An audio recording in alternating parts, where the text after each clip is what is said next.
پښتو چینل او زه یم ستاسو هوسټ واجد الله. څرنګه چې تاسو ته پته چې زموږ پښتانه نن سبا ډېر زیات کاروبار کوي او په مختلف ملکونو دی، څوک په پاکستان کې دی، څوک په افغانستان کې کاروبار کوي، څوک په انډیا کې کوي، څوک مختلف ملکونو ته خلک تللي.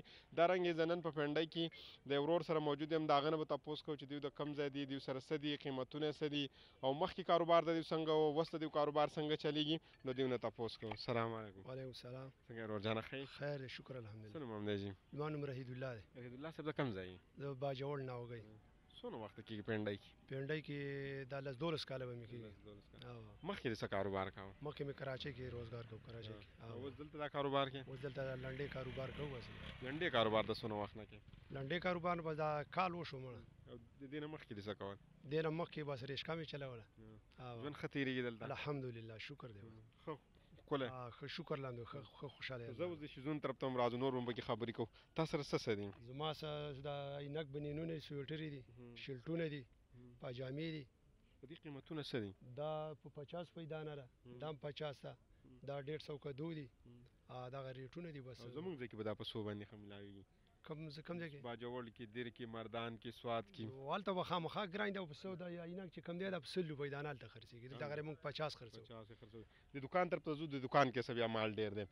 دلته د دې دا ګورو، د دې څو قیمتونه دي، څه دي، د ماشومانو دي، د کم ملکونو دي؟ ماشومانو چې وګڼې د 200 نه ونیسه 300 پورې کې دانه پکې شته دی، او غاټ هم پکې 250 300 400. دا 200 والا په څه حساب باندې دي؟ دا 300 والا، 200 والا، 300 والا د څه حساب وي؟ د 200 والا ګوره یو کوالټي ښیي او یو بچکانی، یو غټي که نه غټ سیزه غټي، وړوکی سیز وړوکی. او دا د کم ملکونو وي تقریبا؟ دا بار ملک دی، دې کې چین هم شته دی، امریکا هم پکې شته دی. دا بار ملکونو والی چې دی ټول بار ملکونو والی. دې ته ګور، دا چې کومه دی، دا چې کومه دا به د کم ملک تقریبا؟ دا چین دی. او په دې باندې خو دا سټیکر هم لګېدلی دی، نو په لنډه کې دا څنګه راغلی دی؟ دا په بانډل کې راغلی دی، دا دانه پکې نوې راغلی. دا به بالکل نوې دانه وي؟ بالکل سټیکر ورته لګېدلی، نوې دانه. او دا تاسو په څو باندې ورکوئ؟ دا موږ 350 روپۍ قیمت یې ونو، بس چا 300 راکړي، هر څو راکړي. په څو باندې چا سره جوړ شوی؟ په څو باندې چا سره. او دا چې کوم دا زنانه ده که مردانه؟ دا زنانه ده. دا زنانه ده. د دغې څو قیمت وایي؟ د 400 روپۍ وو، بس دا 300 باندې خرڅوو. 300 باندې خرڅوئ. دا چې کومه دي دا څه دي؟ دا هم دغه 250 300 ریټ یې ونو، بس چا یو نیم سل راکړي او 200 یې راکړي. دا د کم ملک به جوړ وي؟ دا هم چینه دی. دا هم چینه دی. دننه راځه لږ د دکان طرف ته ځو. دا دکان هم داسې ماشاءالله ښه دکان دی دغه جوړ کړی. دا چې کومه دی دا څه شی دی؟ دا کپشال دی. دا پښتانه استعمالوي؟ دا پښتانه نه استعمال، دا پنجابیان استعمالوي. پنجابیان استعمالوي او فارسیوان هم ډېر استعمالوي. فارسیوان استعمالوي، پنجابیان استعمالوي. او د دې څه قیمت ده تقریبا؟ د دې 300 روپۍ. 300 روپۍ. او دا مخامخ چې کوم لګېدلی دا کوټ؟ دا لیدر، دا لیدر دا 400 روپۍ وو چې پرسو مورګو 400 روپۍ قیمت دی. کده چې په 100 باندې رالی. او اوس د کپړو طرف ته راځو، بیا به داسې ځو. دا کپړې چې څه کومه لګېدلي؟ دا کپړې 600 550 بس. دا 3 پیسه دي که 2 پیسه دي؟ 3 پیسه هم پکې دی، 2 پیسه هم پکې دی، صرف شیلټ هم پکې دی. او دغه پکې شوي څه ټکونه مکونه پکې لګېدلي وي که نه؟ خامخا لنډه ده، نو څه ټوخو پکې خامخا لګېدلی. بالکل 1000 روپۍ خو نن سبا جوړولو اخلي په هر ځای کې. داسې راځو، دغه غونډو دغه قیمتونه دي. د سړو دا په څو دي؟ سړو هغه دغه یوه نیمه جوړه سړو هغه نه 250 200 کې ورکوو. نو او دا لاندې دا چې کوم د دې به څه قیمتونه؟ دې 300 400. دا زنانه او د نارینه او دې کې مردانه هم شته، لیډیز هم شته. دا چې کومه لګېدلې دا کم ځای جوړ دی، دا خو ډېر ښه لګېده دغه کوټ. دا بار ملکۍ دی. دا بار ملکۍ دی؟ دا بار ملکۍ دی. او دا صفا پیس دی؟ دا صفا دی، بالکل صفا. د دې به څه قیمت وي تقریبا؟ دې 400 روپۍ وو. نو 400 تقریبا څو پورې ورکوئ؟ دغه 350 باندې ولا ورکوو. 350 باندې. دې سټه دې نورو ته چې دا کومه لګېدلې پخوا نه داسې یو مشهوره شول دا باجوړ والا چې کوم وي دا 3000 4000 وایي، بیا په 200 باندې شیز ورکوي. اوس هغه حساب ختم شوی دی. حساب نه لنډې نه نن سبا دغه جوړ شوی مینګایانې والله څوک یې اخلي نه.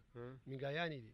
تېر شوي کال نه دا ځل مهنګایي ډېره ده؟ ډېره مهنګایي ده. تېر شوي کال باندې 10-12 روپۍ سیل به کېدو، دې ځل باندې تاسو خو ویلې دا عمران خاني د ورسه به هم ګران خرڅول په هغه وخت کې.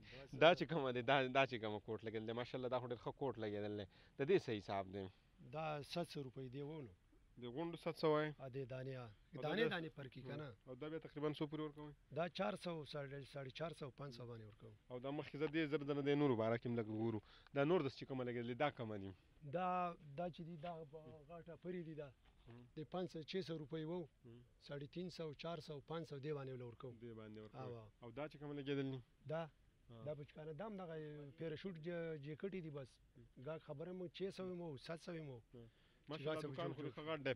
تاسو څوک رابطه کوي څنګه به دلته راځي؟ په څه ټایم باندې به راځي؟ دا بازار به څه ټایم کولاوي؟ دا بازار سهار په 9 بجې کولاویږي او ماښام په 8 بجې بندېږي ځکه دې ته وایي سسته بازار چور چوک سسته بازار راولپنډۍ راولپنډۍ د هر ځای نه ولګاک بس مشهور شوی اوس ولګاک راځي لکه بغیر رابطې راځي که نه بس دې بازار کې ګرځي رګي کم ارزان شی حق اخلي او څنګه ژوند پنډۍ کې د پښتنو څنګه تیریږي ښه ژوند پښتانه خو ماشاءالله پنډۍ ښه خوشحاله دي ښه ښایسته ژوند یې تیریږي اوس تقریبا د پنجابیانو په ایستو باندې شروع کړل زیات پکې پښتانه دي پښتانه پکې زیات شو پنجابیان کم دي که نه څه پیغام به ورکړې پښتنو ته بس پښتنو ته زما دا پیغام دی چې خپله ورورولي قایمه ساتئ یو موټی شئ خپله ورورولي ښه قایمه ساتئ مهرباني یار شکریه